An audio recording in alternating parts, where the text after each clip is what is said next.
SOBs because they're trying to overthrow the government. No.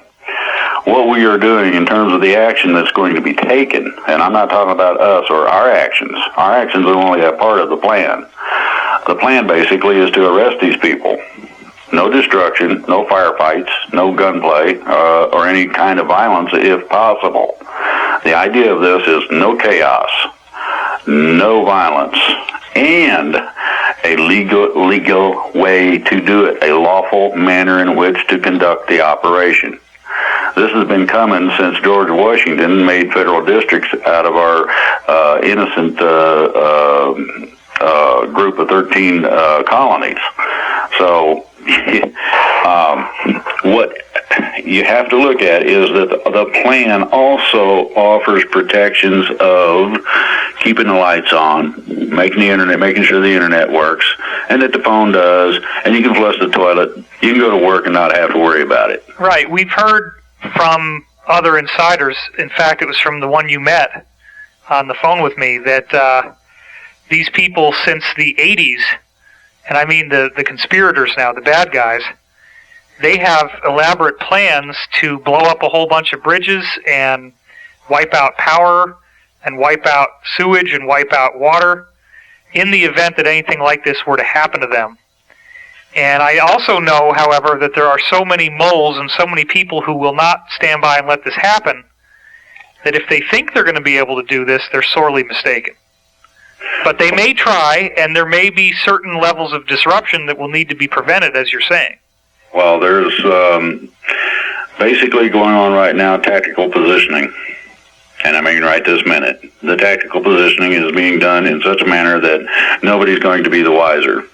These are regular people they see every day, and they have no idea that that person happens to be an agent for the good guys, as you say, moles, or however you want to look at that. Okay. The irrespective as to what the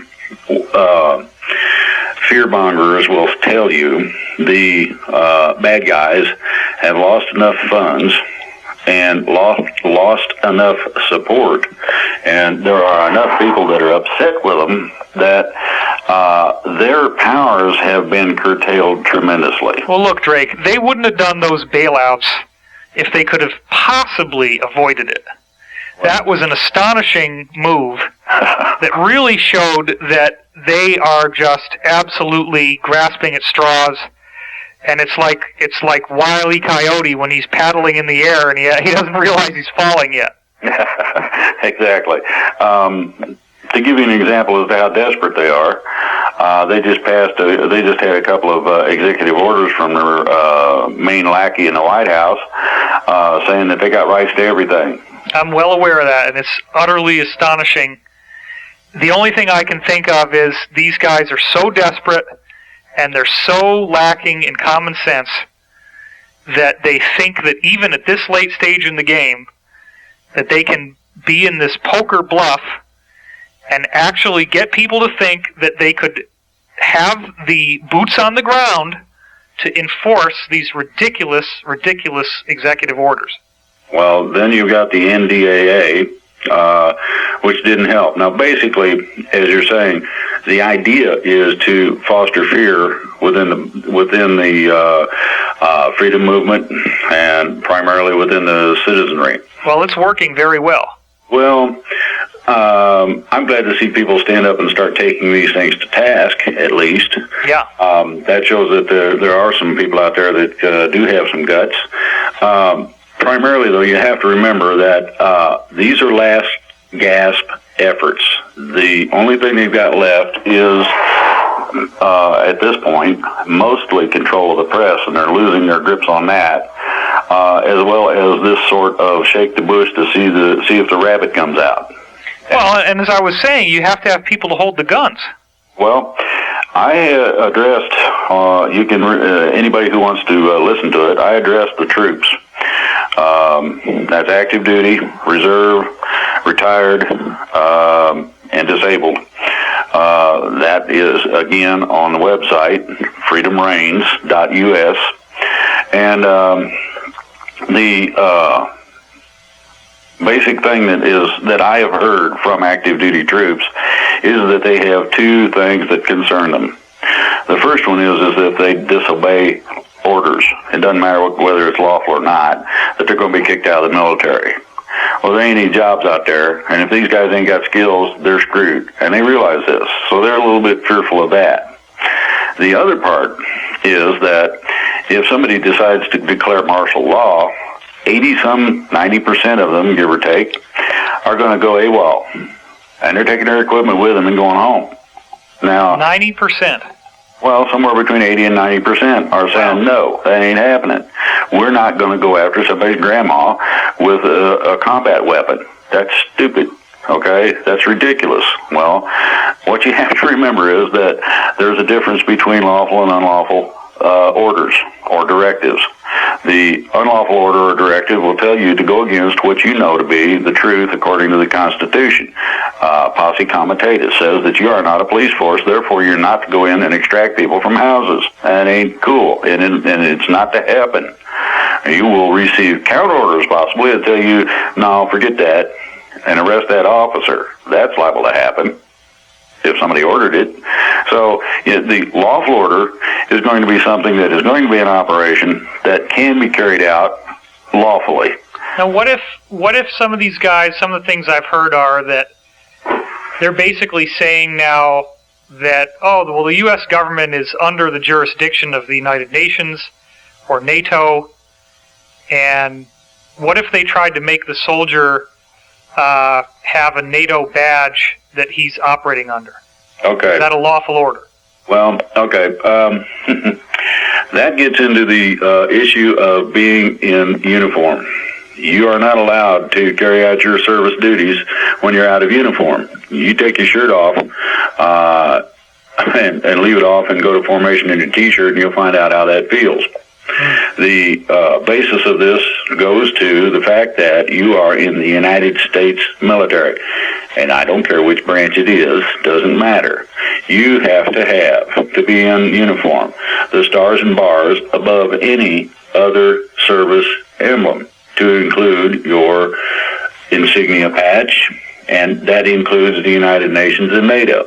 Now, the problem is that we made agreements in 1933 and 1945, dealing primarily, started with the North American Treaty Organization known as NATO, also dealing with the United Nations, where basically the group known as the United Nations and or NATO, or an authorized group of nations that are our allies, can request or require our presence militarily, and we are required to comply.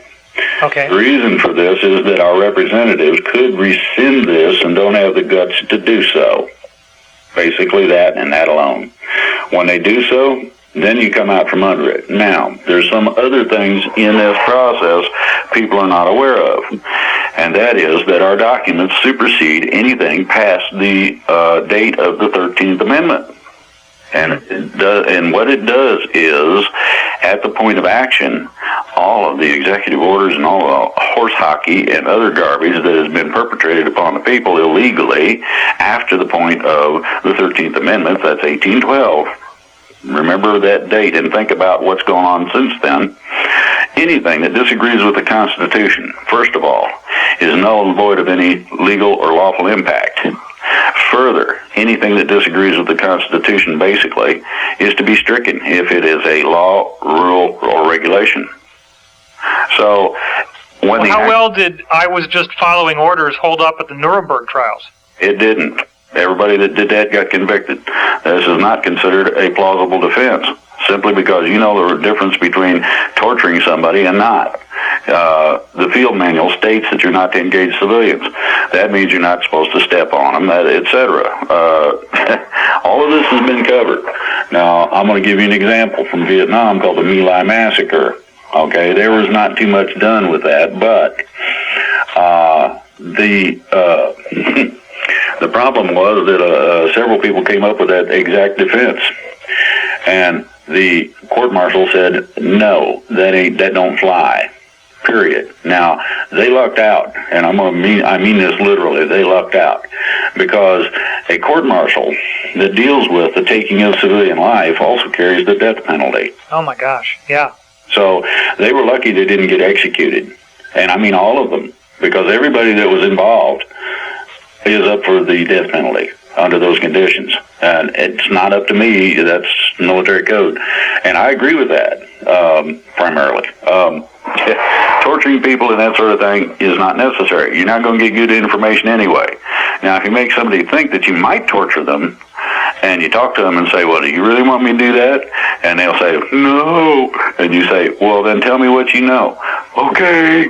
And off you go down the road, and they'll tell you, okay, you wait a little while. You treat them correctly. Give them a little something, a little water to drink, maybe a little food to eat. You come back and ask them a second time, look, that was all BS. We're not going to do anything to you. Can you talk to me about what's going on? Yeah, man, and then you get the real information. But torturing somebody, you tell them anything, make it quit. Right. You'll make up whatever is going to stop it. It's about as accurate as somebody's imagination. It's that simple. So if a soldier in the United States military has a commanding officer with bulging earthworm on his forehead, screaming both sets of teeth, top and bottom of the iris, screaming in his face, you have to obey this order, and he does so, he's liable for federal court-martial. Exactly. So it might be easier, you think, to say yes when somebody's screaming in your face, but you're also describing a majority of the United States military that already supports these mass arrests, and so if you were on the losing side, you're in a minority, and if this mass arrest works, which it very much looks like it will, then you're going to be held accountable. Exactly. You may have a few opposing forces, but there shouldn't be many. The situation is simple. I know of an incident in Vietnam where a unit was told to wipe out a friendly village, and it was called, back then in the day, a search and destroy mission. Search and destroy means that you go through a village at several levels. We were told to go through at level 1. The level 1 search and destroy means you kill everything that lives, and you burn, mangle, torture, whatever kind of physical structures you find, to include statues or anything, and you leave a burnt spot, basically, with dead bodies laying around. Well, the problem was that I was involved in this, and I knew some of those people, and so did a lot of the other troops. And we told the captain no. And he said, yes, you will. And that's when we pointed our guns at him. Some of the guys, there was a few, who decided, well, yeah, I guess, killing good, because that's what we're here for, so let's go. And we pointed our guns at them and said, no, you ain't. Wow. About a few minutes, and it only took a few minutes. You're going to really shoot me? The captain's asking these guys, well, are we going to go down here and shoot people that are friendlies? And he said, well, I'm not sure. Hold on a minute. A couple minutes later, the orders changed. And the incident was never reported. Wow. And you were there. You witnessed this. Yes.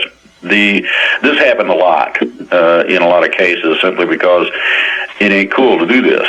Once you get to know somebody and you find out that they're real people, irrespective as to the differences. Now, you're talking a third world country where it's dirt floors, and that's about it, basically. Thatched houses, or whatever you want to call them. We call them hooch. It's basically a one room, maybe a room and a half. And these people make their living by wading in leech-infested rice paddy water, planting and harvesting rice. They use their water buffaloes a little bit in some cases for some of the heavier work, and they harvest the rice in order to have something to eat. Now, a rice diet is not the greatest thing in the world, but there's also a lot of streams around, so you end up with a combination of fish and rice primarily as the base diet. You can add to that some leaves of some plants that are good to eat. Sometimes you can get bananas. It varies a little bit, but an extraordinarily, and I mean extremely poor place. When you get to know these people, I mean, they're working 20 hours a day if they can, daylight to dark, every chance they get.